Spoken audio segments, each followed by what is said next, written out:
На сцене концертный оркестр настаўнікаў школы, мастацкі кіраўнік, заслуженный артист Республики Беларусь Яўген Доўжык. Мы исполнили произведение, в котором традиционно исполняют все скрипачи. Это «Адажио розы маленького принца» из балета Евгения Александровича Глебова «Маленький принц». И там соло играет ученица Жанны Аркадьевны Софья Зиновьевна Голуб. Жанна Кучынская унесла вялікі ўклад у развіццё скрыпічнага мастацтва не толькі Мінска, але і ўсёй рэспублікі. Жанна Аркадьевна ўсё жыццё пасвяціла працы з вучнямі, якія вядомы ў нашай краіне і за яе межамі.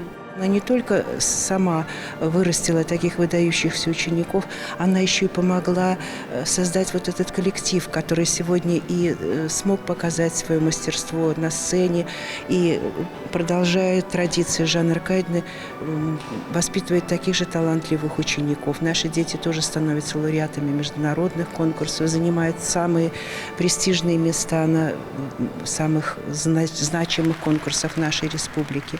Гости пачулі шчырую музыку ў выкананні прафесійных музыкантаў. Акрамя настаўнікаў выступілі яшчэ і вучні музычнай школы.